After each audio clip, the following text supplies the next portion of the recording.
దయానిధి cinema పూర్తయిన వెంటనే అపురూపకి ఇవ్వవలసిన అమౌంట్ మొత్తం ఇచ్చేశాడు. సినిమా హిట్ అయి ఊహించలేనంత లాభాలు తెచ్చిపెట్టడంతో ఆ విజయానికి కారణమైన అపురూపకు i20 కార్ని కొని ప్రజెంట్ చేశాడు. రాకేష్ మాట విని ఈ సినిమా తీసినందుకు ఇంత గొప్ప విజయం నా సొంతమైంది అనుకున్నాడు. అదే కొత్త అమ్మాయి అని నేను వెనకాడి ఉంటే చేజేతులా ఇంత పెద్ద హిట్ని, అపురూప లాంటి అమూల్య రత్నాన్ని చేజార్చుకున్నట్లయ్యేది అనుకున్నాడు. అందుకే రాకేష్కి థ్యాంక్స్ చెప్పడమే కాక తనకింత పేరు ప్రఖ్యాతులను లాభాన్ని సమకూర్చిపెట్టినందుకు అతడు కోరినట్లుగానే లాభంలో సగభాగం ఇవ్వడమే కాక అతడు అడిగిన కార్ని కొనిచ్చి సంతృప్తి పెట్టాడు దయానిధి. దయానిధి స్వయంగా అపురూప ఇంటికెళ్ళి కార్ తాళాలు ఇవ్వబోగా, నాకెందుకండి కారు, నాకు అసలు కార్ డ్రైవింగే రాదు అంది అపురూప తాళాలు అందుకోకుండా. రాకపోతే నేర్చుకోమ్మా, నేర్చుకుంటే ఎంత టైం పడుతుందని? మెల్లిగా నేర్చుకుంటే అదే వస్తుంది. పుట్టుకతోనే అందరికీ అన్నీ రావు కదా. కారు స్టేటస్ సింబల్ అనే కాదమ్మా, ఈ ఫీల్డ్లో ఉన్నవారికి కార్ చాలా అవసరం. ఎప్పుడు ఏ అవసరం వస్తుందో తెలియదు కదా అంటూ దయానిధి కార్ తాళాలు ఆమె చేతికి అందించాడు. కారనే కాదు, అందెల రవళి సినిమా కోసం అపురూప హైదరాబాద్ వచ్చిన దగ్గర నుండి నోరు తెరిచి ఏమీ చెప్పకుండానే ఆమె అవసరాలన్నీ కనిపెట్టి అన్నీ సమకూర్చాడు దయానిధి. అందరూ నటీనటులు తమకి అది కావాలి ఇది కావాలి అంటూ నిర్మాతను పరుగులు పెట్టించి అతడి ఖర్చుతో తమ అన్ని అవసరాలను తీర్చుకుంటూ ఉంటారు.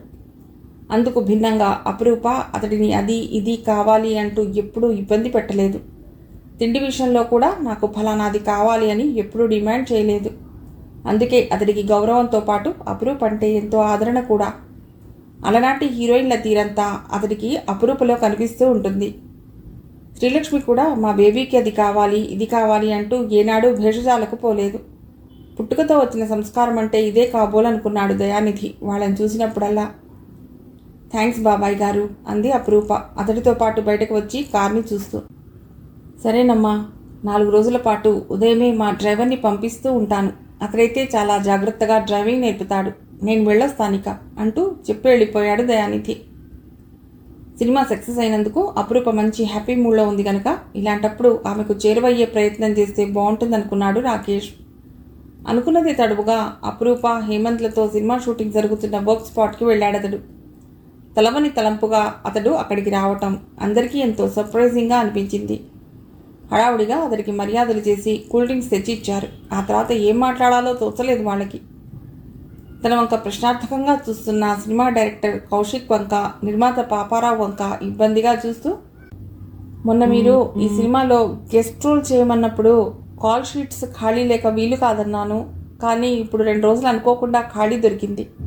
పని మీద ఇటుగా పెడుతుంటే ఆ విషయం గుర్తుకొచ్చింది. దారే కదా చెప్పిపోదామని ఇటొచ్చాను అన్నాడు రాకేష్. మనసులో మాత్రం అనవసరంగా ఇటొచ్చాను రా బాబు, అందరూ నా వంక అదోలా చూస్తున్నారు. కొంపదీసి నేను ఇక్కడికి అపురూప కోసం వచ్చానని అనుకోరు కదా అనుకున్నాడు లోపలే. అతడికి ఉన్న అమ్మాయిల పిచ్చి తెలిసిన కొందరు అపురూప కోసమే వచ్చాడని తెలియగానే గ్రహించారు. ఈ పిల్ల చూస్తే ఉత్త అమాయకురాల్లా ఉంది, ఏం చేస్తాడో ఏమిటో ఈ రాకేష్ అనుకున్నారు జాలిగా. అతడి మాట వింటూనే సినిమా ప్రొడ్యూసర్ పాపారావు ఆశ్చర్యపోతూ, ఈ మాత్రం దానికి మీరు శ్రమ తీసుకుని ఇంత దూరం రావాలా సార్? ఒక్క ఫోన్ కొడితే సరిపోయేది కదా అన్నాడు. మరేం పర్వాలేదులేండి, దారే కదా అనిటొచ్చాను. సరే నేను ఇక పెడతాను అన్నాడు రాకేష్ లేస్తూ. ఇంతలో తన పోర్షన్ కంప్లీట్ చేసుకున్న అపురూప అక్కడికి వచ్చింది. రాకేష్ని చూస్తూనే, మీరెప్పుడొచ్చారు ఇక్కడికి అంది ఆశ్చర్యంగా. ఇప్పుడే చిన్న పని ఉండి ఇటుగా వెడుతూ పాపారావు గారిని కలవాలని వచ్చాను అన్నాడు రాకేష్. అవునమ్మా, మీ అందరికీ ఓ గుడ్ న్యూస్, రాకేష్ గారు మన సినిమాలో గెస్ట్ రోల్ చేస్తున్నారు అన్నాడు పాపారావు సంతోషంగా. Oh it's a wonder, Rakesh గారు మన సినిమాలో చేస్తే 100 రోజులు ఆడటం గ్యారంటీ అన్నాడు అపురూప వెనకే వచ్చిన హేమంత్ ఉత్సాహంగా. నేను కూడా అదే అనుకుంటున్నాను అన్నాడు పాపారావు. కొంచెం సేపు వాళ్ళ ఆనందంలో పాలు పంచుకుని రాకేష్ బయలుదేరాడు. సార్ కొంచెం ఆగండి, నా వర్క్ ఫినిష్ అయిపోయింది, నేను కూడా వచ్చేస్తాను. ఇక్కడ వర్క్ అంతా కంప్లీట్ అయి నన్ను డ్రాప్ చేసేందుకు చాలా టైం పట్టేటట్లుంది. కొంచెం మార్కెటింగ్ పని ఉంది, ఈరోజు నేను త్వరగా ఇంటికి వెళ్ళాలి అంది అపురూప తొందరపడుతున్నట్లుగా. ఓ దానికేం భాగ్యం, యు ఆర్ మోస్ట్ వెల్కమ్ అన్నాడు రాకేష్ ఆనందపడిపోతూ. రోగి కోరింది పాలే, వైద్యుడు చెప్పింది పాలే అన్నట్లుంది అతడి పరిస్థితి. ఈరోజు ఏదో విధంగా మాట్లాడి అపురూపని ముగ్గులోకి దించవచ్చు అనుకున్నాడు లోలోన సంబరపడుతూ. ఇలాంటివన్నీ ఆ ఫీల్డ్లో సర్వసాధారణం కనుక ఎవ్వరూ అంతగా పట్టించుకోలేదు. ఆ సినిమాకి కెమెరామెన్గా పనిచేస్తున్న ప్రవీణ్ మాత్రం కొంచెం చికాగ్గా చూశాడు వారి వంక. అందుల రవళి సినిమాలో అతడు కనబరిచిన నైపుణ్యం ఎంతటి దృష్టిలో ఆకట్టుకుంది. అందుకే అతడిని అసిస్టెంట్గా కాక మెయిన్ కెమెరామెన్గానే ఆ సినిమాకి తీసుకున్నారు. అపురూపలోని అమాయకత్వాన్ని ఆసరా చేసుకుని రాకేష్ అడ్వాంటేజీ తీసుకుని ఆమెను ఏమైనా చేస్తాడేమోనని ప్రవీణ్ అనుకున్నాడు. అతడే కాదు, అక్కడున్న 4-5 కూడా అలాగే అనుకున్నారు. అపురూప మేకప్ తీసేసి డ్రెస్ మార్చుకుని రాకేష్ వెంట వెళ్ళి కారులో కూర్చుంది. రాకేష్ కారు నెమ్మదిగా డ్రైవ్ చేస్తూ, ఎలా ఉంది రూపా ఇక్కడ నీకు? ఇప్పుడు కూడా తిరిగి మీ ఊరు వెళ్ళిపోవాలనిపిస్తోందా అని అడిగాడు. చాలా హ్యాపీగా ఉంది సార్, మీ మూలంగానే ఇదంతా జరిగింది. ఇక్కడికి రాకుంటే ఆ ఫ్రస్ట్రేషన్లో నేనేమయ్యేదాన్నో అంది అపురూప భయంగా చూస్తూ. దాందే ఉందిలే రూపా, నువ్వు హ్యాపీగా ఉన్నావు, అదే చాలు నాకు. అది సరే కానీ అవకాశాలు వస్తున్నాయి కదా అని అదే పనిగా విశ్రాంతి లేకుండా చేశావంటే నీ ఆరోగ్యం దెబ్బతింటుంది. మధ్య మధ్యలో కొంచెం రెస్ట్ తీసుకుంటూ ఉండు అన్నాడు రాకేష్ సలహా ఇస్తున్నట్లుగా. అవును సార్, ఈ మధ్య బొత్తిగా తీరిక దొరకటం లేదు. ఎక్కడికైనా వెళ్ళి 2 రోజులు విశ్రాంతి తీసుకుని వస్తే బాగుండని అనిపిస్తోంది అంది అపురూప. అలాగా, ఎక్కడి దాకానో ఎందుకు, ఇక్కడికి దగ్గరలోనే మా ఫామ్ హౌస్ ఉంది, అక్కడికి వెడదాం. నీకు ఎప్పుడు ఖాళీ ఉందో చెప్పు, నేను కూడా వీలు చేసుకుంటాను అన్నాడు రాకేష్ వెదకపోయిన తీగ కాలికి తగిలినట్లుగా సంబరపడుతూ. ఫామ్ హౌజా? అటువంటి వాటి గురించి వినడమే కానీ ఎప్పుడూ చూడలేదు సార్ నేను. రేపు లేదు, ఎల్లుండి ఖాళీయే నాకు. మా నాన్నగారు తమ్ముడు కూడా ఊరు నుండి వస్తున్నారు. అందరం కలిసి సరదాగా వెళదాం అంది అపురూప ఉత్సాహపడిపోతూ. ఆ మాట వింటూనే గాలి తీసిన బెలూన్లా చప్పబడిపోయాడు రాకేష్.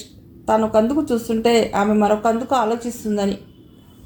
అయినా తన విసుగుని దిగమింగి, మరీ ఎల్లుండేనా, నాకు ఆ రోజు షూటింగ్ ఉంది, మరో రోజు ప్లాన్ చేద్దాంలే అన్నాడు రాకేష్ నీరసంగా. ఈలోపు అపురూప ఉంటున్న ఫ్లాట్ వచ్చింది. అతన్ని లోపలికి రమ్మని పిలిచింది అపురూప. కానీ పని ఉంది అంటూ వెళ్ళిపోయాడు రాకేష్. ఇంటికి వెళ్ళినా రాకేష్ స్థిమితంగా ఉండలేకపోయాడు. ఎంత వద్దనుకున్నా అపురూప అందం, మాట, నవ్వు గుర్తుకొచ్చి అతడి మనస్సుని ఉక్కిరి బిక్కిరి చేస్తున్నాయి. ఆమె తలపులు అయస్కాంతంలా అతడిని లాగేస్తున్నాయి. అన్యమనస్కంగా ఉన్న భర్త దగ్గరకు ఆదుర్దాగా వచ్చి, ఏమిటండి ఎలా ఉన్నారు, ఒంట్లో బాగాలేదా అని అడిగింది నీలిమ లాలనగా.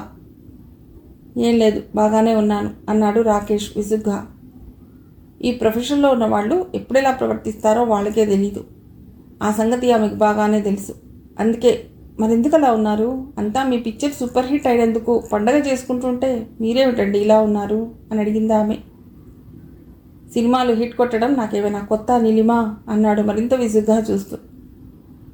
అయితే ఎందుకలా ఉన్నారో చెప్పండి, మీకంటే ఆ కొత్త అమ్మాయికి ఎక్కువ పేరు వచ్చిందని బాధపడుతున్నారా అని అడిగింది నీలిమ అనునయంగా. చాచా, అదేం కాదు. ఎందుకన్నా ఈరోజు నా మూడేం బాగోలేదు అన్నాడు రాకేష్ చేత్తో నుదురు రాసుకుంటూ. పోనీ ఓ పని చేద్దామా, సమ్మర్ వెకేషన్స్కి పిల్లల్ని తీసుకుని ఔటింగ్ పెడదాం అనుకున్నాం కదా. ఎలాగో పిల్లలకి ఇప్పుడు సెలవులే కనుక 4 రోజులు బయట తిరిగి వస్తే మనస్సు రిలాక్స్గా ఉంటుంది, మైండ్ రీఛార్జ్ అవుతుంది అంది నీలిమ అతడి నుదుటి మీద పడిన జుట్టును వెనక్కి తోస్తూ. భార్య చెప్తుంటే గుర్తుకొచ్చింది అతడికి పిల్లల్ని సెలవుల్లో టూర్కి తీసుకువెడతానని ప్రామిస్ చేసిన సంగతి.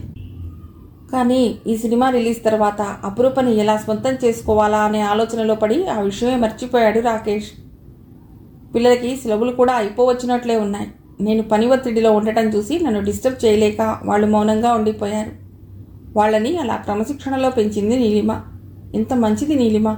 ఇంటి బాధ్యతలన్నీ తాను వహించి ఏ ఒత్తిడిలు నా దగ్గరికి రాకుండా చేస్తోంది. తను ఇచ్చిన సపోర్ట్ వల్లనే కదా నా దృష్టిని అంతటినీ వర్క్ మీద కేంద్రీకరించి ఇంత సక్సెస్ సాధించాను. అదంతా తలుచుకోగానే నీలిమ మీద అతడికి ప్రేమ వెల్లువై పొంగింది. ఆమె వైపు ప్రేమగా చూస్తూ, అవును నీలు, నేను ఆ సంగతే మర్చిపోయాను. ఎక్కడికి వెడదామో చెప్పు, సింగపూరా, మలేషియానా, ఏదైనా నీ ఇష్టం, పిల్లలు ఇష్టం అన్నాడు రాకేష్ ఉత్సాహంగా. భర్త అలా అడగటంతోనే ఆనందపడిపోతూ, సింగపూర్, మలేషియా చాలాసార్లు వెళ్ళాం కదా, ఈసారి పిల్లలు యూరోప్ వెళ్దామంటున్నారు అంది నీలిమ. సరే అయితే మేనేజర్కి చెప్పి టికెట్లు, అకామిడేషన్ బుక్ చేయమంటాను అన్నాడు రాకేష్. తండ్రి అంటున్న మాటలు దూరం నుండి విన్న రేవంత్, రేష్మి ఉత్సాహంగా వచ్చేశారు అక్కడికి. ఎక్కడికి డాడీ వెడదామంటున్నారు అని అడిగారు కుతూహలంగా. మీ మమ్మీతో అన్నారట కదా యూరోప్ చూడాలనుందని, అక్కడికే అన్నాడు రాకేష్. ఓ థ్యాంక్ యూ డాడీ అంటూ పిల్లలిద్దరూ తండ్రిని చుట్టేశారు. రాజు తలుచుకుంటే దెబ్బలకు కొదవా అన్నట్లు వాళ్ల టూర్కి ఏర్పాట్లు చకచకా జరిగిపోయాయి. స్టూడియోలో చేయవలసిన పనులను, షూటింగ్లను మేనేజర్కి, అసిస్టెంట్స్కి అప్పచెప్పి భార్యా బిడ్డలు తీసుకుని ఫ్లైట్ ఎక్కేశాడు రాకేష్. పిల్లలిద్దరూ ప్రపంచాన్ని జయించినంత ఆనందంగా తల్లిదండ్రులతో బయలుదేరారు. ఎప్పుడో అరుదుగా దొరికే ఇలాంటి ట్రిప్పులు వాళ్ళకెంతో ఉత్తేజాన్ని ఇస్తూ ఉంటాయి. అందుకే అంత ఆనందం. అపరూపతో చెప్పినట్లుగానే పరాంకుశం, శ్రీకాంత్లు హైదరాబాద్ వచ్చారు. అప్పటికి అపరూపకి కార్ డ్రైవింగ్ చేయడం బాగా వచ్చేసింది. తానే స్వయంగా డ్రైవ్ చేసుకుని తండ్రిని, తమ్ముని రిసీవ్ చేసుకుందుకు స్టేషన్కి వెళ్ళింది. ట్రైన్ దిగుతూనే అక్కా అంటూ అపరూపని చుట్టేశాడు శ్రీకాంత్. ఎన్నో రోజుల తర్వాత అపరూపని చూడటం వలన చిన్న పిల్లవాడిలా సంబరపడిపోయాడు. అపరూప పరిస్థితి కూడా అందుకు భిన్నంగా ఏమీ లేదు. తమ్ముడి దగ్గర తీసుకుని ఆప్యాయంగా తలని మిరింది. పరాంకుశం కూతురు భుజం చుట్టూ చేయి వేసి ప్రేమగా దగ్గరకు హత్తుకున్నాడు. ఆమెని అక్కడ చూడటంతోనే అదిగోరా సినిమా స్టార్ అపరూప అంటూ జనాలు చుట్టుముట్టారు. వారందరికీ చిరునవ్వుతో సమాధానాలు చెబుతూ, ఆటోగ్రాఫ్లు ఇస్తూ ఎలాగో దారి చేసుకుని కార్ పార్కింగ్ దగ్గరకు తండ్రిని, తమ్ముడిని తీసుకొచ్చింది అపరూప. కార్ని చూస్తూనే కొత్త కారా అక్క, ఎప్పుడు కొన్నావు అని అడిగాడు శ్రీకాంత్ ఉత్సాహంగా. కొనలేదురా, అందెల రవళి సినిమా తీసిన ప్రొడ్యూసర్ దయానిధి గారు నాకు ఈ కార్ గిఫ్ట్గా ఇచ్చారు అంది అపరూప. ఓహో అంటూ కారెక్కి ఫ్రంట్ సీట్లో అపరూప పక్కన కూర్చున్నాడు శ్రీకాంత్. పరాంకుశం వెనక సీట్లో కూర్చున్నాడు. దారి పొడవునా కబుర్లు చెప్తూనే ఉన్నాడు శ్రీకాంత్. ఇన్నాళ్లుగా బకాయి పడిన కబుర్లన్నీ వరుసపెట్టి అక్కా తమ్ముళ్ళిద్దరూ చెప్పుకున్నారు. మధ్య మధ్యలో పరాంకుశం మాటలు కలిపినా ఎక్కువ భాగం వాళ్లే మాట్లాడుకున్నారు. ఇంటికి రాగానే బ్యాగ్ ఓపెన్ చేసి, ఇదిగో రూపా, మీకు ఇష్టమైన శివరామ లడ్డు అంటూ స్వీట్ ప్యాకెట్ తీసి అపరూప చేతికిచ్చాడు పరాంకుశం. థ్యాంక్స్ నాన్నా, ఎన్నాళ్ళయిందో మన ఊరి లడ్డూ తిని. ఇక్కడ షాప్లో వాళ్ళందరికీ ఇంత బాగా లడ్డూ చేయటం రాదు నాన్నా అంటూ లడ్డూ తీసుకుని తింటూ తమ్ముడి వంక స్వీట్ ప్యాకెట్ సాపింది. తింటావా అన్నట్లుగా అపరూప. నాకేం వద్దక్క, నీకు ఇష్టం కదా తిను అంటూ ఇల్లంతా కలియ తిరిగి చూసి వచ్చి తండ్రి పక్కన కూర్చున్నాడు శ్రీకాంత్. కూతురు ఆత్రంగా లడ్డూ తినడం చూసి నవ్వుకుంటూ పరాంకుశానికి కాఫీ, శ్రీకాంత్కి బోర్న్విటా తెచ్చి ఇచ్చింది శ్రీలక్ష్మి. కాఫీ రుచిని ఆస్వాదిస్తూ, ఎన్నాళ్ళైంది లక్ష్మి ఇంత మంచి కాఫీ తాగి అన్నాడు పరాంకుశం. బోర్న్విటా తాగి గ్లాస్ పక్కన పెట్టి, అక్క నాకు సినిమా షూటింగ్లు అవి ఎప్పుడు చూపిస్తావు అని అడిగాడు శ్రీకాంత్. మీరు వస్తున్నారని ఈ 4 రోజులు ఏమీ పెట్టుకోలేదురా. మా ప్రొడ్యూసర్ గారిని, డైరెక్టర్ గారిని అడిగి నావన్నీ పోస్ట్పోన్ చేయించుకున్నాను అంది అపరూప. అందరితోనూ పని కదమ్మా, ఇది నీ ఒక్కదాని కోసం ఎలా వాయిదా వేశారు అని అడిగాడు పరాంకుశం ఆశ్చర్యంగా. నా పోర్షన్ వరకు ఏదో మేనేజ్ చేసి మిగతాదంతా తీస్తారు నాన్న. అప్పటికప్పుడు ఎమర్జెన్సీగా ఇలా కొన్ని సర్దుబాట్లు చేస్తుంటారు అంది అపరూప. అయితే అక్క, నాకు హైదరాబాద్ అంతా తిప్పి చూపించాలి. చార్మినార్, బిర్లా మందిర్, గండిపేట చెరువు అడిగాడు శ్రీకాంత్. అలాగేరా, అన్నీ చూద్దాం అంటూ తండ్రి వైపు తిరిగి, మీరు చెప్పండి నాన్న, 4 రోజులు సరదాగా ఎటైనా వెళ్ళి వద్దాం అంది అపరూప. నాకు ప్రత్యేకంగా ఐడియా ఏమీ లేదమ్మా. తమ్ముడికి నీకు ఇలా ఇష్టమైతే అలా ప్లాన్ చేయండి అన్నాడు పరాంకుశం. అక్క, మనం వీలైతే మనం ముంబై వెళదాం అక్క, ఎప్పటి నుండో చూడాలనుంది నాకు అన్నాడు శ్రీకాంత్. నాకు ఇష్టమే. ఏమ్మా, నీకు ఓకే కదా అని తల్లిని అడిగింది. శ్రీలక్ష్మి సరైనటంతో ఆ ఏర్పాట్లలో పడిపోయింది అపరూప. ఆ రోజు ఎక్కడికి వెళ్లకుండా ఇంట్లోనే కూర్చుని కబుర్లు చెప్పుకున్నారంతా. సాయంత్రం టీలయ్యాక తనకి సినిమాల ద్వారా వచ్చిన 50 లక్షలకి చెక్ రాసి తీసుకొచ్చి తండ్రి చేతికి ఇచ్చింది అపరూప. కూతురు సినిమాల్లో నటించడమే ఇష్టం లేని పరాంకుశం ఆ సినిమాల ద్వారా వచ్చిన డబ్బుని ఎలా తీసుకుంటాడు? కాకపోతే ఆ మాట గట్టిగా చెప్తే కూతురు ఎక్కడ నొచ్చుకుంటుందోనని, నాకెందుకమ్మా ఇది, నీ దగ్గరే ఉండని అన్నాడు మృదువుగా, దాన్ని కూతురి చేతికి ఇచ్చేస్తూ. అదేమిటి నాన్న అలా అంటారు, నీకు కాకపోతే ఇంకెవరికి ఇవ్వను అంది అపరూప తెల్లబోయి చూస్తూ. అంత అవసరం వచ్చినప్పుడు అలాగే తీసుకుంటాలేమ్మా, ఇప్పుడు మాత్రం ఏమీ వద్దు అన్నాడు. పెళ్లి కావలసిన పిల్ల కదా, అంత డబ్బు బ్యాంకులో ములిగే కంటే ఏవైనా నగలు కొనుక్కోవే అంటే వినటం లేదండి. చూడండి, దాని తోటి వాళ్ళంతా రకరకాల నగలు వేసుకుని తిరుగుతున్నారు, దీనికి మాత్రం ఏవీ వద్దుట, అలా సింపుల్గా ఉండటమే ఇష్టమట అంది శ్రీలక్ష్మి నిష్ఠురంగా.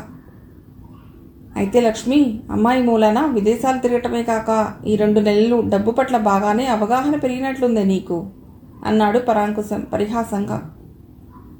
అంతేమీ లేదులేండి. అలా అయితే అందరిలాగానే రూపని ఈసారికి ఇళ్ల స్థలమో ఫ్లాటో కొనుక్కోమని సలహా ఇచ్చేదాన్ని కదా. ఇక విదేశాలంటారా, ఏదో దానికి తోడుగా వెళ్ళానే కానీ నాకేమీ విదేశాలు తిరిగి రావాలనే సరదా లేదులేండి అంది శ్రీలక్ష్మి మొహం చిన్నబుచ్చుకుంటూ. నాన్నగారు ఏదో సరదాగా అంటే ఎందుకమ్మా అంత సీరియస్గా తీసుకుంటావు అంది అపురూప సర్ది చెబుతున్నట్లుగా. కూతురు అలా అనేసరికి శ్రీలక్ష్మి మౌనంగా అక్కడి నుండి వెళ్ళిపోయింది. అపురూప ఆలోచిస్తూనే ఆ చెక్కుని తీసుకువెళ్ళి లోపల పెట్టింది. మర్నాడు నలుగురు కలిసి ముంబై వెళ్లారు. తిరిగి వచ్చాక తండ్రిని తమ్ముడిని తీసుకుని వెళ్ళి స్టూడియోలను చూపించింది. అందరూ షూటింగ్ల గురించి గొప్పగా చెప్తుంటే ఏమో అనుకున్నాడు శ్రీకాంత్. కానీ షూటింగ్లో తీసిన సీనే 10 సార్లు తీస్తూ ఎక్కువ సమయం తీసుకోవటం చూశాక బాగా బోర్ కొట్టేసింది.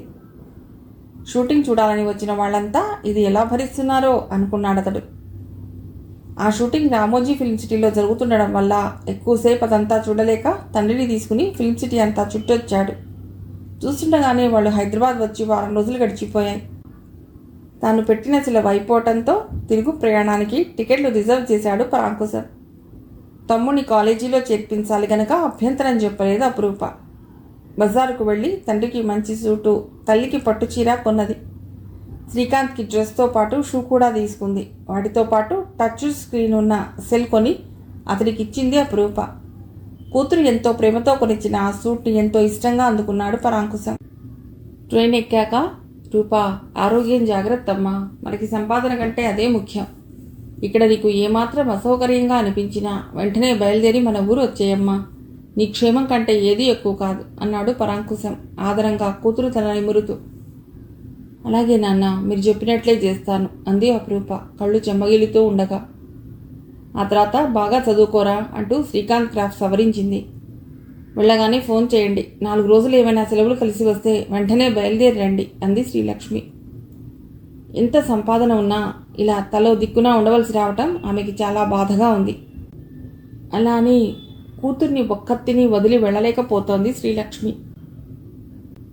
భార్యాబిడ్డలతో కలిసి వారం రోజులు తిరిగొచ్చాక రాకేష్లో అంతకు ముందు లేని ఉత్సాహం ఏదో వచ్చి చేరినట్లయింది.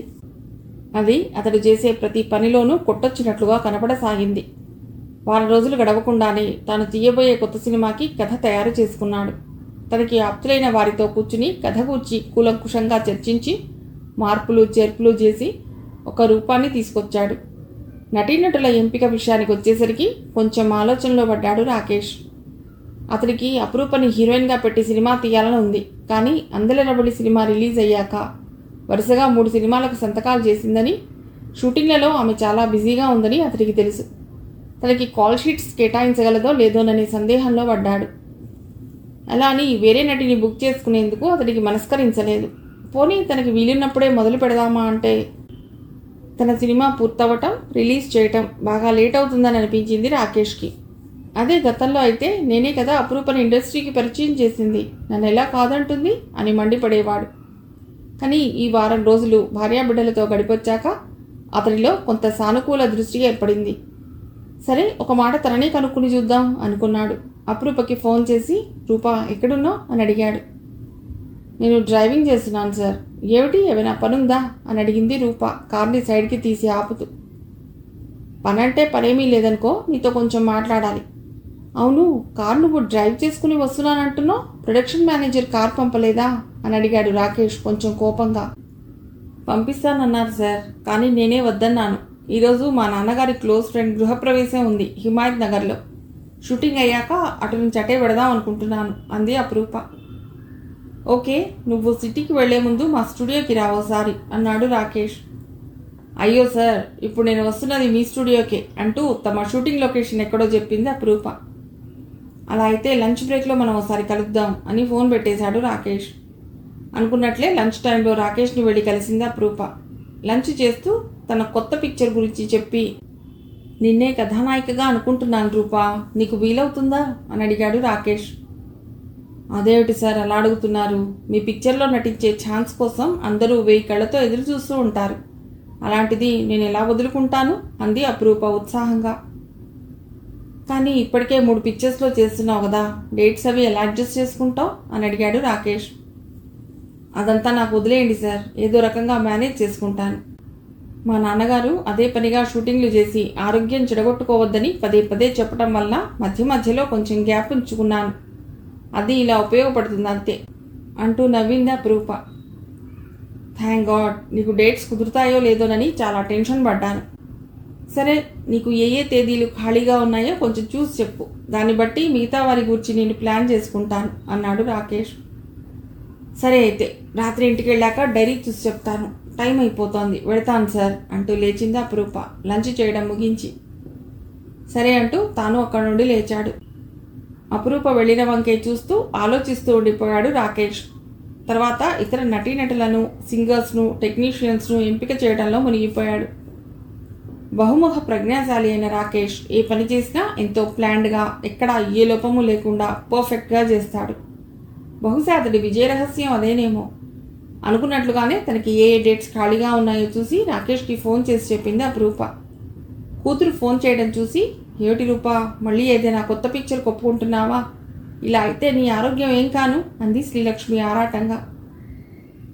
ఏం చేయనమ్మా, రాకేష్ గారే స్వయంగా ఫోన్ చేసి అడిగాక ఎలా కాదనమంటావు? ఆయన వల్లనే కదా నాకు ఈరోజు ఈ పేరు ప్రతిష్టలన్నీ వచ్చింది అంది అపురూప. రాకేష్ సినిమా అనగానే ఇంకేమీ మాట్లాడలేదు శ్రీలక్ష్మి. మొదట్లో అతడంటే ఆమెకు చాలా కోపంగా ఉండేది. తన కూతుర్ని అపఖ్యాతి పాలు చేశాడని, ఏదో రకంగా అడ్వాంటేజ్ తీసుకుని కూతురి బ్రతుకుని ఎక్కడ నాశనం చేస్తాడోనని భయపడింది కూడా. కానీ అపురూపని అందెల రబళి సినిమాలో నటింపజేయడం దగ్గర నుండి అతడి మీద ఉన్న వ్యతిరేకత కొంచెం తగ్గుతూ వచ్చింది. కూతురు అన్నట్లు అతడి మూలంగానే ఈరోజు ఇంత గుర్తింపు తెచ్చుకోగలిగింది అపురూప. అందుకే ఇంకేమీ తక్కించలేదు. సరే, ఎలాగూ నేను దాని వెంటే ఉంటాను కదా, తిండి తిప్పల సంగతి జాగ్రత్తగా చూసుకుంటే సరిపోతుంది అనుకుందామే. రాకేష్ తీయబోయే సినిమా ప్రారంభోత్సవానికి సినీ ప్రముఖులంతా హాజరయ్యారు. ఇండస్ట్రీలో వారంతా రాకేష్ని ఓ లెజెండ్లా చూస్తారు. అందుకే మిస్ అవ్వకుండా అందరూ ప్రారంభోత్సవానికి హాజరయ్యారు. ఎంతో అట్టహాసంగా ఆ కార్యక్రమం జరిగింది. అందరూ రాకేష్కి అభినందనలు తెలిపారు. పనిలో పనిగా అపురూపని కూడా గ్రీట్ చేశారు. ఆ సినిమాకి కూడా ప్రవీణే కెమెరామెన్గా బుక్ చేశాడు రాకేష్.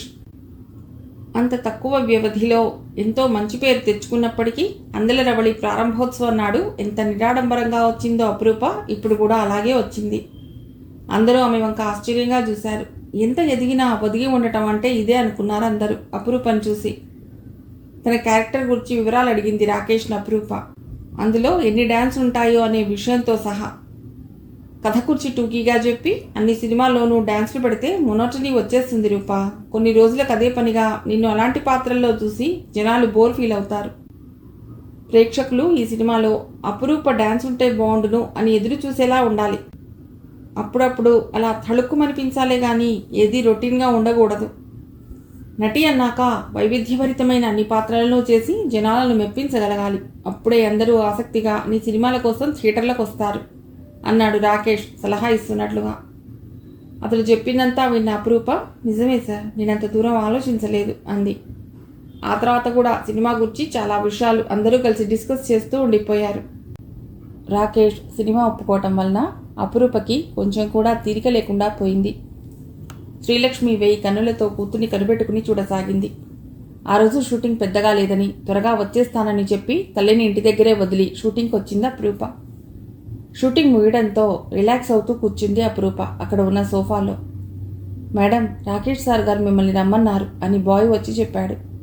వెంటనే అపురూప లేచి రాకేష్ ఆఫీస్ రూమ్లోకి వెళ్ళింది. సార్ పిలిచారట అంటూ. రాకేష్ కొత్త పిక్చర్ షూటింగ్ మొదలై అప్పటికి 2 నెలలు పూర్తయింది. ఇంచుమించు అపురూప పోర్షన్ అంతా చిత్రించడం పూర్తయింది. ఇక మిగిలింది ఫైట్స్, క్లైమాక్స్ మాత్రమే. 2 నెలలుగా అపురూపకి చేరువ కావాలని రాకేష్ చాలా ప్రయత్నించాడు. కానీ పని ఒత్తిడి వలన అతడికి సాధ్యం కాలేదు. అలాగే అపురూప షూటింగ్కి రావడం, ముగించుకుని వెళ్ళిపోవటం తప్ప ఇంకేమీ పట్టించుకోలేదు. అతి చనువు చూపించి ఆమెకి తన మీదున్న ఇంప్రెషన్ని పోగొట్టుకోదలుచుకోలేదు రాకేష్. అందుకే ఇన్ని రోజులు జాప్యం చేస్తూ వచ్చాడు. కానీ రోజురోజుకి ఆమె మీద పెరుగుతున్న కోరికను అదుపు చేసుకోలేకపోయాడు.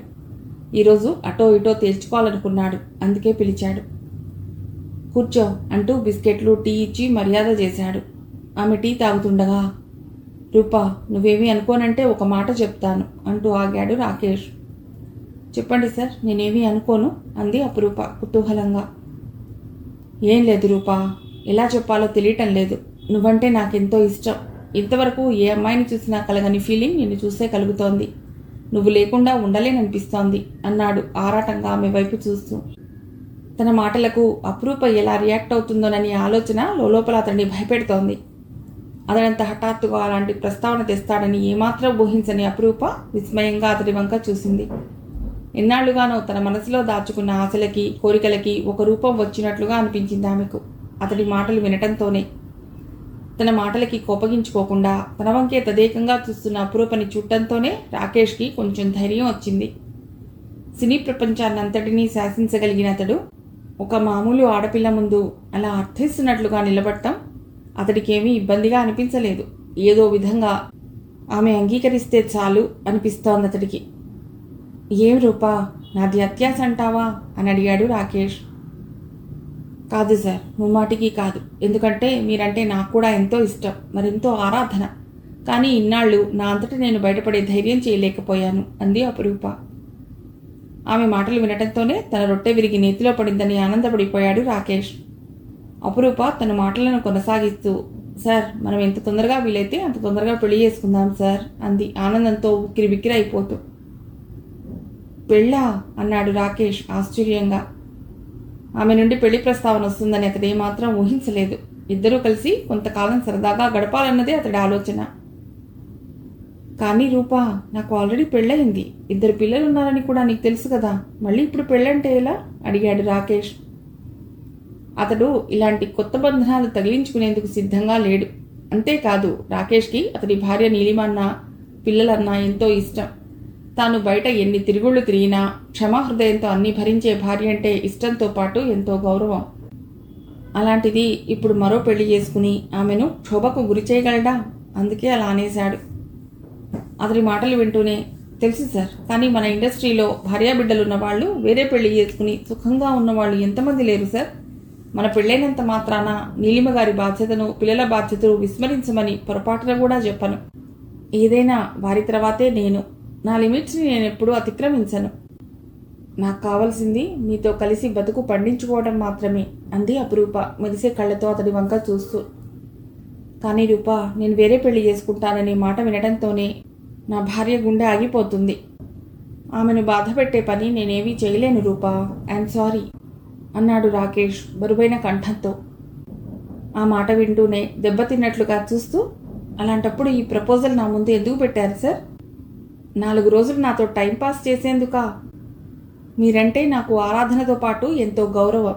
దాన్ని ఇలా వమ్ము చేస్తారని కల్లో కూడా అనుకోలేదు నేను అంది అపురూప రోషంగా చూస్తూ, కంటి వెంట జలజల కారే కన్నీళ్లను రుమాలతో అద్దుకుంటూ.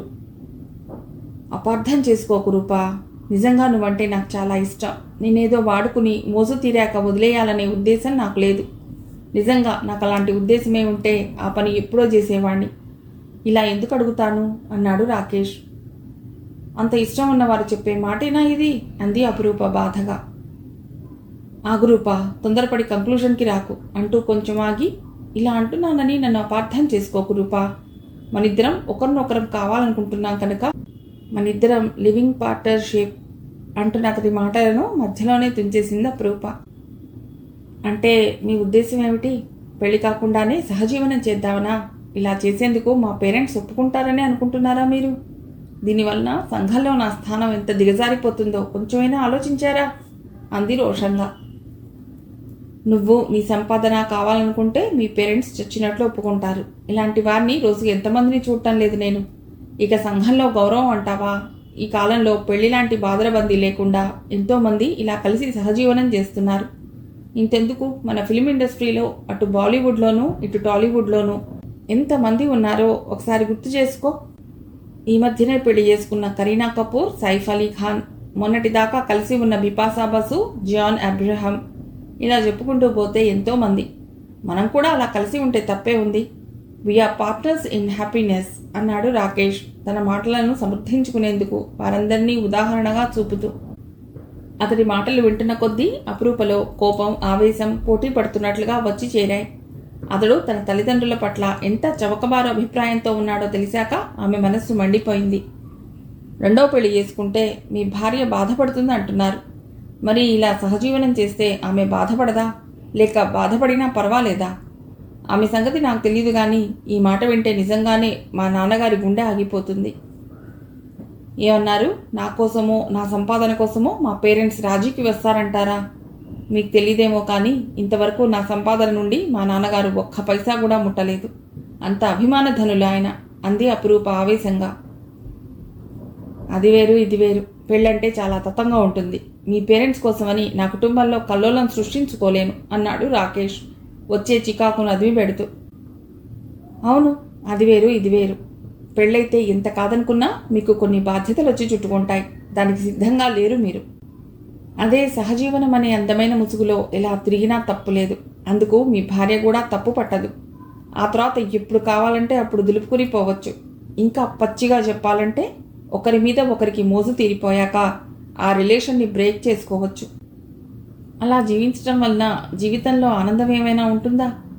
ఎన్ని కలలు కన్నాను మీతో పంచుకునే జీవితం గూర్చి. ఇప్పటికే మా పేరెంట్స్కు నేను సినిమాలో నటించడం ఇష్టం లేక బాధపడుతున్నారు. ఇక ఈ పని చేస్తే శాశ్వతంగా వాళ్ళు నాకు దూరం అవుతారు. మీరు నా కోసం ఏమీ వదులుకోరు, కానీ నేను మాత్రం అన్నింటినీ అందరినీ వదులుకోవాలి. ఏ న్యాయం సరిది?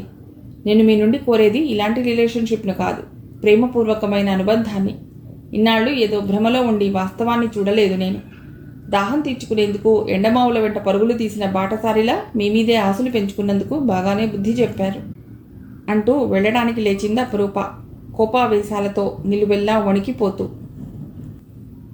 రూపా, నన్ను పూర్తిగా అపార్థం చేసుకుంటున్నావు. మనం కలిసి ఉండేందుకు మరో దారి లేక ఈ ప్రపోజల్ నీ ముందు ఉంచానే గాని నిన్ను హర్ట్ చేయాలని కాదు. నువ్విప్పుడు చాలా ఆవేశంలో ఉన్నావు కనుక నేనేం చెప్పినా సరిగ్గా రిసీవ్ చేసుకోలేవు.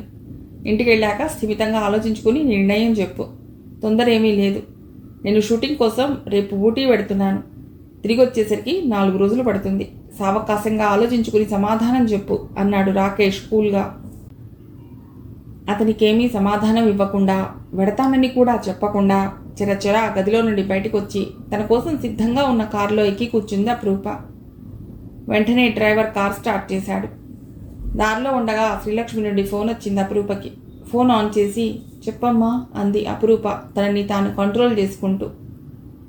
శ్రీలక్ష్మి ఏడుపు దిగమింగుతున్నట్లుగా గుటకలు మింగుతూ, రూపా, నాన్నగారికి తమ్ముడికి ఇద్దరికీ కూడా వైరల్ ఫీవర్ అమ్మా. మన పక్కింటి రాజారావు అంకుల్ ఇప్పుడే ఫోన్ చేసి చెప్పారు అంది కంగారుగా. బలవంతాన ఏడుపు ఆపుకుంటున్నట్లుగా ఉన్న తల్లి గొంతు వినటంతోనే అపురూప మనస్సు కదిలిపోయింది. మనస్సులో రేగుతున్న తుఫాన్ని ఆందోళనను పక్కకు పెట్టి, కంగారు పడకమ్మా, నేను దారిలోనే ఉన్నాను, వెంటనే ఇంటికి వచ్చేస్తాను. ఈలోగా బట్టలు సర్దుకుని రెడీగా ఉండు. సాయంత్రం ఫ్లైట్కి విశాఖ పెడదువు గాని అంది అపురూప ధైర్యం చెప్తున్నట్లుగా. తల్లిని ఫ్లైట్ ఎక్కించి వచ్చాక ఒంట్లోని శక్తి అంతా హరించుకుపోయినట్లుగా నిస్త్రాణగా మంచం మీద వాలిపోయింది అపురూప. ఆ పూట తిండి కూడా తినాలనిపించలేదు ఆమెకు. తల్లిని ఫ్లైట్ ఎక్కించిన విషయం తండ్రికి ఫోన్ చేసి చెప్పింది. ఫోన్లో తండ్రి గొంతు చాలా నీరసంగా వినిపించడంతో బాధపడింది. అక్కడ నాన్నగారికి తమ్ముడికి ఎలా ఉందో అనుకుంది. అంత నీరసంగా ఉండి కూడా కూతుర్ని జాగ్రత్తగా ఉండమని, అవసరమైతే సాధనని పిలిపించుకోమని చెప్పాడు పరాంకుశం. అది వింటూనే, ఛీ, నా మూలంగానే కదా అమ్మ ఇక్కడ ఉండిపోయింది. రాజారావు అంకుల్ చూడబట్టి నాన్నగారి కబురు మాకు తెలిసింది, లేకపోతే ఎలా ఉండేదో పరిస్థితి అనుకోవటంతోనే అపురూప మనస్సు తల్లడిల్లిపోయింది. అంతలోనే తానున్న స్థితి గుర్తుకురాగా కదిలి కదిలి ఏడ్చింది. ఈ మాత్రం భాగ్యానికైనా అమ్మా నాన్నలను బాధపెట్టి ఇక్కడికి వచ్చింది. రాకేష్లో ఇంత స్వార్థం దాగి ఉందని కల్లో కూడా అనుకోలేదు నేను. గతంలో అందరూ చెప్పినట్టుగానే అతడికి అమ్మాయిల పిచ్చి ఉన్న సంగతి నిజమేనన్నమాట. ఎంతటి నైవంచకుడో! ఇలాంటి వాడినా నేను ఉత్తముడు మంచివాడు అని భ్రమసి ప్రేమించింది. ఇలాంటి వాడిగా నా ప్రేమని అపాత్రదానం చేసింది. పెళ్లి చేసుకుంటే అతడి భార్య గుండె ఆగిపోతుందిట. మరి అతడు అన్నట్లుగా సహజీవనం చేస్తే ఆమె గుండె ఆగిపోదా? ఎంత హాస్యాస్పదంగా ఉన్నాయి ఆ మాటలు. తన మోజు తీర్చుకునేందుకు ఎటువంటి బాధ్యతలు బంధనాలు లేని స్వేచ్ఛా జీవితం కావాలతడికి. దానివలన నా జీవితం నాశనమైనా పర్వాలేదన్నమాట. అమ్మాయిలంటే ఆటబొమ్మలు అనుకుంటున్నాడా ఇతడు? అతడికే గాని నాకుండవనుకుంటున్నాడా బాధ్యతలు, పరువు, మర్యాదలు? ఇలాంటి వాడి మీద ఇష్టాన్ని ఆరాధనని పెంచుకున్నందుకు నా చెప్పుతో నన్ను నేనే కొట్టుకోవాలి. చదువును, కెరీర్ను, తల్లిదండ్రుల ఆశలను, ఆకాంక్షలను కేవలం అతడి కోసమనే తృణప్రాయంగా ఎంచి ఇక్కడికి వచ్చినందుకు బాగానే జరిగింది నాకు శాస్తి అనుకుంది బాధగా. అసలు పెళ్ళై పిల్లలున్నవాడని తెలిసి కూడా అతడి మీద ఎందుకు మనసు పారేసుకున్నాను? తప్పంతా నాదైనప్పుడు అతడిని నిందించి ప్రయోజనం ఏమిటి? నాలాంటి వాళ్ళు ఉండబట్టే అతడి లాంటి వాళ్ళు తన సరదాలను ఈ విధంగా తీర్చుకోవాలని చూస్తున్నారు. తప్పేదైనా ఉంటే అది నాదే. ఆ రాత్రంతా నిద్రకు దూరమై అలా ఆలోచిస్తూనే ఉంది. పన్నాడు ఉదయం అతి ప్రయత్నం మీద లేచి బ్రష్ చేసుకుంది. రాత్రి ఏమీ తినకపోవటం వలన నీరసంగా అనిపించి 2 బ్రెడ్ స్లైసెస్ మీద జామ్ రాసుకుని తిని కాఫీ తాగింది. తలంతా దిమ్ముగా ఉన్నా ఎలాగో ఓపిక చేసుకుని షూటింగ్కి తయారైంది అపురూప. ఎప్పుడూ ఎంతో చిలాకీగా ఉండే అపురూప ఆ రోజు అన్యమనస్కంగా ఉండటమే కాక డైలాగ్స్ చెప్పడంలో కానీ ఎక్స్ప్రెషన్స్లో కానీ స్పష్టత లేక చాలా టేక్లు తీసుకుంది.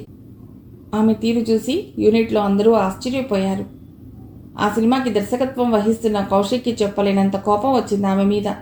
అపురూప ఏమాత్రం కాన్సన్ట్రేషన్ లేకుండా అలా మెకానికల్గా చేస్తున్నందుకు. ఆమెని ఏమీ అనలేక తనని తానే కంట్రోల్ చేసుకున్నాడు. ఎందుకంటే ఇది అతడి డైరెక్ట్ చేస్తున్న 2వ సినిమా కనుక. అదీగాక అప్పటికే అపురూపకి స్టార్డమ్ రావటం వలన ఏమీ అనలేకపోయాడు. అపురూప సినిమా ఫీల్డ్కి వచ్చిన దగ్గర నుండి ప్రవీణ్ చూస్తున్నాడు గనక ఏ కారణము లేకుండా ఆమె ఇలా చేయదనిపించి సంగతి ఏమిటో తెలుసుకుందామని లంచ్ బ్రేక్లో ఆమె దగ్గరికి వెళ్ళాడు.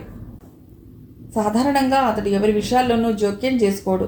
కానీ ఎందుకనో అపురూప అంటే ఒక సాఫ్ట్ కార్నర్ ఏర్పడింది అతడిలో. అందుకే వీల్ చేసుకుని వెళ్ళాడు. వెళ్ళడంతోనే, రూపగారు, ఎందుకనో ఈరోజు మీరు అదో మాదిరిగా ఉన్నారు. ఆరోగ్యం బాగలేదా అని అడిగాడు ఆప్యాయంగా. అబ్బే అదేం లేదండి, బాగానే ఉన్నాను అంది అపురూప నవ్వడానికి ప్రయత్నిస్తూ. లేదు, చాలా డల్గా కనిపిస్తున్నారు ఈరోజు. ఏదైనా హెల్త్ ప్రాబ్లం ఉంటే చెప్పండి, కౌశిక్ గారితో మాట్లాడదాం. ఆయన చాలా మంచివారు. ఆరోగ్యం బాగోలేదంటే ఇబ్బంది పెట్టరు. ఏదో విధంగా అడ్జస్ట్ చేసుకుని మరో రోజు పెట్టుకుంటారు షూటింగ్ అన్నాడు ప్రవీణ్ ఆమె వంక అభిమానంగా చూస్తూ. కొంచెం హెడేక్గా ఉంది అంతే, లంచ్ అయ్యాక టాబ్లెట్ వేసుకుంటే తగ్గిపోతుందిలేండి అంది అపురూప నవ్వటానికి ప్రయత్నిస్తూ. కానీ ఆమె ఎంత ప్రయత్నించినా పరిస్థితిని దాచలేకపోయింది. అన్నం తినటం మాని అలా కెలుగుతూ కూర్చున్న ఆమె తీరు చూసి సంథింగ్ రాంగ్ అనుకున్నాడు. ఇక తాను ఎంత తరచి అడిగినా ఆమె ఏమీ చెప్పదని గ్రహించి వస్తానండి అంటూ బయటకు వచ్చేశాడు ప్రవీణ్. ఆ పూట కూడా ఉదయంలాగే ఏకాగ్రత కుదరక సరిగ్గా చేయలేకపోయింది అపురూప. కౌశిక్ ధుమధుమలాడుతూ ఆమెకు ప్యాకప్ చెప్పి వేరే సీన్లు తీయటం మొదలెట్టాడు. అపురూప డ్రెస్ చేంజ్ చేసుకునేందుకు రూమ్లోకి వెళ్ళింది. షూటింగ్ అంతా పూర్తయి ఎక్కడి వాళ్ళు అక్కడ సర్దుకోసాగారు. అపురూపని ఇంటి దగ్గర దింపేందుకు కేటాయించిన కారు వచ్చింది. కార్ డ్రైవర్ ఆమె కోసం వెయిట్ చేస్తూ సెట్ ముందుకొచ్చి నిల్చున్నాడు. లోపలికి వెళ్ళిన అపురూప ఎంతసేపైనా బయటికి రావటం చూసి ఆశ్చర్యపోయాడు ప్రవీణ్. డ్రైవర్ కూడా అపురూప గురించి అడగటంతో అతనికి కూడా ఆదుర్దాగా అనిపించింది. అలా అని చొరవ చేసి లోపలికి వెళ్ళలేకపోయాడు. అక్కడ దూరంగా ఏదో పని చేసుకుంటూ తోటమాలి భార్య రంగమ్మ కనిపించడంతో, రంగమ్మ ఓసారి ఇటురా అని పిలిచాడు ప్రవీణ్. చేస్తున్న పని వదిలి, ఏంటి సారు అంటూ వచ్చింది రంగమ్మ అక్కడికి. ఏం లేదు రంగమ్మ, అపురూప గారి కోసం కారు వచ్చి చాలాసేపు అయింది. కానీ ఆవిడ లోపలికి వెళ్ళి ఎంతసేపైనా బయటికి రాలేదు. ఒకసారి లోపలికి వెళ్ళి చూసిరా అన్నాడు ప్రవీణ్. సరే సారు అంటూ లోపలికి వెళ్ళిన రంగమ్మ వెంటనే తిరిగి వచ్చి, సారు, అమ్మాయి గారికి జ్వరం బాగా వచ్చినట్లుందండి. వంటి మీద సోయి లేకుండా అలా పడి ఉన్నారు. ఎంత పిలిచినా పలకటం లేదు అంది కంగారుగా. అవునా అంటూ ప్రవీణ్ కూడా ఆమె వెంట లోపలికి వెళ్ళి చూశాడు. తెలివి లేకుండా పడి ఉన్న అపురూపని చూడటంతోనే అతడికి జాలేసింది. రూపగారు, రూపగారు అని పిలిచి చూశాడు. అయినా ప్రయోజనం కనిపించకపోవటంతో, రంగమ్మ కొంచెం తడిబట్ట తెచ్చి మొహం అది తుడిచి చూడు అన్నాడు. రంగమ్మ అతడు చెప్పినట్లే తడిబట్ట తెచ్చి తుడుస్తూ అమ్మగారు అంటూ తట్టి లేపింది. మెల్లిగా కళ్ళు తెరిచిన అపురూప ఎదురుగా నించుని తన వంకే ఆదుర్దాగా చూస్తున్న ప్రవీణ్ని రంగమ్మని చూసి, నాకేమైంది అంటూ లేవబోయి తూలి పడబోతుంటే రంగమ్మ పట్టుకుంది. జాగ్రత్త అండి, మీకు జ్వరం చాలా ఎక్కువగా ఉంది. ఇప్పుడు ఇంటికి వెళ్ళగలరా, లేక మీ అమ్మగారికి కబురు పెట్టి ఇక్కడికి రప్పించమంటారా అని అడిగాడు ప్రవీణ్. మా అమ్మగారు నిన్న రాత్రే వైజాగ్ వెళ్ళారు. అయినా పర్వాలేదు, నేను ఇంటికి వెడతాను అంది అపురూప శక్తిని కూడా తీసుకుని లేవడానికి ప్రయత్నిస్తూ. ఇంత జ్వరంలో ఎలా వెడతారండి? వెళ్ళినా అక్కడ ఒంటరిగా ఎలా ఉంటారు? పోనీ రంగమ్మ, ఈ రాత్రికి అమ్మాయి గారికి తోడుగా నువ్వు వెళ్ళి ఉండకూడదు అన్నాడు ప్రవీణ్ అపురూప వంక జాలిగా చూస్తూ. అయ్యో సారు, అక్కడికి వెళ్ళి ఉండటానికి నాకేమీ అభ్యంతరం లేదు. నా కూతురికి నిన్ననే దవాఖానాలో కాన్పయింది. నేను రొట్టి చేసుకుని పెడదామని వచ్చాను. నేను ఇప్పుడు దవాఖానకి పోవాలి. నేను తిరిగి వచ్చేదాకా చూడమని పక్క బెడ్ మీద ఆమెకి చెప్పి వచ్చాను అంది రంగమ్మ బాధపడుతున్నట్లుగా. మరైతే ఇలా ఇప్పుడు పోనీ ఓ పని చేస్తావా? రూపమ్మ గారిని మా ఇంట్లో దింపిరా. మా అమ్మగారు ఉన్నారు ఇంటి దగ్గర. నేను ఇంటికి వెళ్లేందుకు గంటకు పైగా టైం పడుతుంది. అందాక రూపగారిని ఇక్కడ ఉంచడం ఎందుకు అన్నాడు ప్రవీణ్. సరే సారు, మా ఆయనతో ఒక మాట చెప్పొస్తాను అంటూ వెళ్ళింది రంగమ్మ. ఎందుకండి మీ అందరికీ లేనిపోని శ్రమ, నేను ఎలాగూ మేనేజ్ చేసుకుంటాలేండి అంది అపురూప బలహీనమైన స్వరంతో. చేసుకునేట్లే ఉన్నారు, మాట్లాడకుండా మా ఇంటికి వెళ్ళండి, నేను మరో గంటలో వస్తాను అన్నాడు ప్రవీణ్ ఆజ్ఞాపిస్తున్నట్లుగా. ఇంతలో రంగమ్మ భర్తకి చెప్పొచ్చింది. అపురూపకి చెయ్యి ఆసరా ఇచ్చి తీసుకువెళ్ళి కారులో కూర్చోబెట్టింది. డ్రైవర్తో అపురూపని తమ ఇంట్లో దింపిరమ్మని చెప్పాడు. అపురూపని పంపిస్తున్నట్లుగా తల్లికి ఫోన్ చేసి చెప్పాడు ప్రవీణ్. దేవకి వాళ్ళ కోసం ఎదురు చూస్తూ గేట్ దగ్గరే నిల్చుంది. రంగమ్మ సాయంతో అపురూపని లోపలికి తీసుకొచ్చి సిద్ధం చేసి ఉంచిన పడక మీదకు ఆమెను చేర్చింది. అమ్మా, నేను ఇక పెడతానమ్మా. ప్రవీణ్ బాబు గారు అడక్క చిన్న సాయం అడిగితే చేయలేకపోయానమ్మా. నా బిడ్డ కాన్పై దవాఖానాలో ఉందమ్మా. నేను ఇప్పుడు అక్కడికే పోవాలా అంది రంగమ్మ నొచ్చుకుంటున్నట్లుగా. ఫోన్లే, నువ్వు మాత్రం ఏం చేస్తావు, వెళ్ళిరా అంది దేవకి. ప్రవీణ్ అన్నట్లుగానే గంట తర్వాత ఇంటికి వచ్చాడు. కొడుకుని చూడటంతోనే అమ్మాయి ఒళ్ళు చూస్తే జ్వరంతో పేలిపోతోందిరా, డాక్టర్కి చూపించాకే ఇంటికి తీసుకురావాల్సింది అంది దేవకి. పరిస్థితి చూడటంతోనే ముందు తనని సురక్షితమైన చోటికి చేర్చాలనిపించింది. అందుకే ఇక్కడికి పంపాను. పోనీ ఇప్పుడు తీసుకువెడదాం పదమ్మా డాక్టర్ దగ్గరకు అన్నాడు ప్రవీణ్. తను ఇప్పుడు లేచి వచ్చేలా లేదు. నీ ఫ్రెండ్ నిరంజన్కి ఫోన్ చేసి కండిషన్ చెప్పి ఓసారి వచ్చి చూసి వెళ్ళమను అంది దేవకి. వాడిప్పుడు చాలా బిజీగా ఉంటాడు కదమ్మా పేషెంట్స్తో. సరే, క్లినిక్ నుండి ఇంటికి వెళ్ళేటప్పుడు వచ్చి చూడమంటాను అంటూ నిరంజన్కి ఫోన్ చేసి విషయం చెప్పాడు ప్రవీణ్. నిరంజన్ సరేననటంతో కొంచెం రిలీఫ్గా అనిపించింది అతడికి. అమ్మా, ఈలోగా వీలైతే కొంచెం పాలేవైనా తనకి తాగించు అన్నాడు తల్లితో. సరే, ప్రయత్నిస్తాను అంటూ దేవకి వంటగదిలోకి వెళ్ళింది. అన్నట్టే క్లినిక్ కట్టి ఇంటికి వెళ్లే ముందు అపురూపని చూసేందుకు వచ్చాడు నిరంజన్. పరిస్థితి అంతా ప్రవీణ్ ముందుగానే వివరించి చెప్పడం వలన అవసరమైన మందులు, ఇంజెక్షన్లు తీసుకువచ్చాడు తన వెంట. అపురూపకి ఇంజెక్షన్ చేసి టాబ్లెట్స్ ఎలా వేయాలో చెప్పి దేవకి చేతికిచ్చాడు నిరంజన్. చాలా థ్యాంక్స్ రా, చెప్పిన వెంటనే శ్రమ అనుకోకుండా వచ్చి చూసినందుకు అన్నాడు ప్రవీణ్ నిరంజన్ భుజం తట్టి. నువ్వే కాదు బాబు, అప్పుడప్పుడు మేము కూడా ఇలా చిన్న చిన్న సోషల్ సర్వీసులు చేస్తూ ఉంటాం. ఏంట్రా, ఈ మధ్య అసిస్టెంట్ నుండి ప్రమోషన్ పొంది నువ్వే మెయిన్ కెమెరామెన్ అయ్యావట అన్నాడు నిరంజన్ సోఫాలో కూర్చుంటూ. అవునరా, ఏదో ఇలా బండి లాగిస్తున్నాను అన్నాడు ప్రవీణ్. ఏంట్రా, నేను పార్టీ అడుగుతానన్నా? ఏం విశేషం లేదన్నట్లు అంత నీరసంగా మాట్లాడుతున్నావు అన్నాడు నిరంజన్. అదేం లేదురా, నీకు పార్టీయే కదా కావాలి, రేపు ఆదివారం ఇస్తాలే అన్నాడు ప్రవీణ్ నవ్వుతూ. ఎప్పుడో కానీ ఆ ఇద్దరు స్నేహితులు కలుసుకునే అవకాశం ఉండదు. అలా వచ్చిన ఈ చిన్న అవకాశాన్ని కూడా ఇద్దరు వదులుకోరు. ఒకరంటే ఒకరికి ప్రాణం గనుక. ఇద్దరూ కులాసాగా కబుర్లు చెప్పుకుంటూ కాలక్షేపం చేశారు. నిరంజన్ తన క్లినిక్కి వచ్చే పేషెంట్ల గురించి ముచ్చట్లు చెప్తే ప్రవీణ్ సినిమా షూటింగ్లో తనకెదురైన అనుభవాలన్నింటినీ ఏకరువు పెట్టాడు. ఈలోగా దేవకి వంట చేయడం పూర్తి చేసి ఇద్దరికి భోజనాలు వడ్డించింది. చాలా రోజుల తర్వాత మిత్రులిద్దరూ కలిసి సరదాగా కబుర్లు చెప్పుకుంటూ భోజనాలు చేశారు. అతడు వెళ్ళాక అపురూప చేత టాబ్లెట్ మింగించి పాలు తాగించింది దేవకి. అమ్మా, నువ్వు ఇక్కడ పడుకో, నేను మధ్య మధ్యలో వచ్చి చూస్తూ ఉంటాను అని చెప్పి ప్రవీణ్ తన గదిలోకి వెళ్ళిపోయాడు. మాట కరుకైనా తన కొడుకు మనస్సు వెన్న వంటిదని ఆమెకి బాగానే తెలుసు. అందుకే అపురూపకి జ్వరంగా ఉందని ఇంటికి పంపిస్తానని చెప్పగానే దేవకి అభ్యంతరం ఏమీ చెప్పలేదు. అపురూప రాత్రంతా అటు ఇటు అస్థిమితంగా కదులుతూ ఏదేదో కలవరించసాగింది. ఆమెను చూసి దేవకి కంగారు పడిపోతూ వెంటనే వెళ్ళి కొడుకును లేపి తీసుకొచ్చింది. చూడరా బాబు, జ్వర తీవ్రతలో ఎలా కలవరిస్తోందో, నాకు చాలా భయంగా ఉంది అంది దేవకి.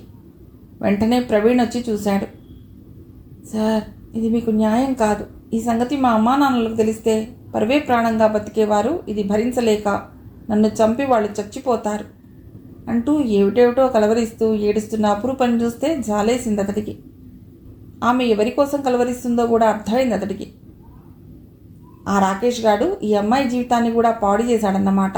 ఇలా ఇంకెంతమంది ఉసురు పోసుకుంటాడో వీడు. అసలు వాడిని కాదనవలసింది. ఇలాంటి మేకవన్నె పులిని నమ్మి తమ జీవితాన్ని ధారపోస్తున్న ఈ అమ్మాయిలను అనాలి అనుకున్నాడు కోపంగా. అతడికి అపురూపని చూస్తే జాలేసింది. జాలితో పాటు కోపం కూడా వచ్చింది. తను అందరిలాంటి అమ్మాయి కాదనుకున్నాడు. అందంతో పాటు మూర్తీభవించిన అమాయకత్వంలా ఉండే అపురూప అంటే మొదటి నుండి ఒక రకమైన అభిమానం ఏర్పడింది అతడికి.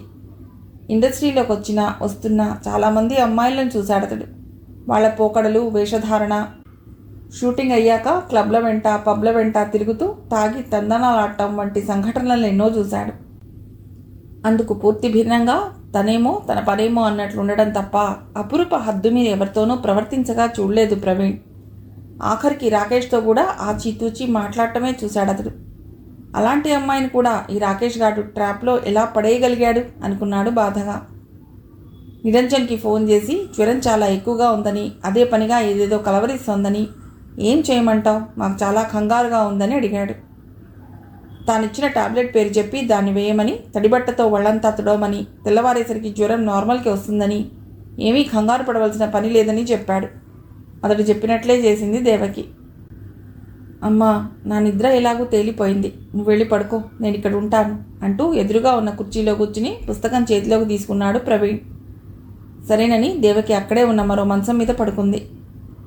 నిరంజన్ చెప్పినట్లే తెల్లవారేసరికి అపురూపకి జ్వరం నార్మల్కి వచ్చింది. ఉదయం 8 గంటలకు మెళకువ వచ్చిన అపురూప మెల్లిగా కళ్ళు తెరిచి చుట్టూ చూసింది. తానెక్కడున్నది అర్థం కాక. అక్కడే కూర్చుని కాఫీ తాగుతూ పేపర్ చూస్తున్న ప్రవీణ్ ఆమె లేచిన అలికిడి విని అటు చూశాడు. అయోమయంగా చూస్తున్న ఆమెతో, కంగారు పడకండి రూపగారు, మీరు మా ఇంట్లోనే ఉన్నారు అన్నాడు. అపురూప ప్రశ్నార్థకంగా దేవకి వంక చూసింది, ఎవరు అన్నట్లుగా. ఆవిడ మా అమ్మగారు. రాత్రంతా మీరు అపస్మారకంలో ఉన్నారు. మీ అమ్మగారు ఊళ్ళో లేరన్నారు కదా, అందుకని రంగమ్మ సాయంతో ఇక్కడికి తీసుకొచ్చాను అన్నాడు వివరణ ఇస్తున్నట్లుగా. అతడు చెప్తూ ఉంటే లీలగా అంతా గుర్తుకొచ్చింది అపురూపకు. నెమ్మదిగా ఓపిక చేసుకుని లేచి బ్రష్ చేసుకోండి, కొంచెం పాలో కాఫీయో తాగితే శక్తి వస్తుంది అన్నాడు ప్రవీణ్.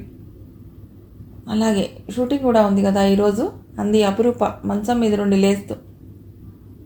ఈ పరిస్థితిలో మీరు షూటింగ్కు రాగలనని అనుకుంటున్నారా? నేను ఫోన్ చేసి కౌశిక్ గారితో మాట్లాడాను. సంగతంతా విని ఆయన షూటింగ్కి ఏమీ తొందర లేదని, ఆరోగ్యం ముఖ్యం గనుక విశ్రాంతి తీసుకోమని చెప్పారు అన్నాడు ప్రవీణ్. కానీ ఈ 3 రోజుల్లోనూ ఇక్కడ షూటింగ్ పూర్తి చేయకపోతే తర్వాత చాలా ఇబ్బంది అవుతుంది నాకు. ఎందుకంటే ఆ తర్వాత కంటిన్యూగా 40 days అవుట్డోర్ షూటింగ్స్ ఉన్నాయి నాకు అంది అపురూప నిస్సహాయంగా చూస్తూ.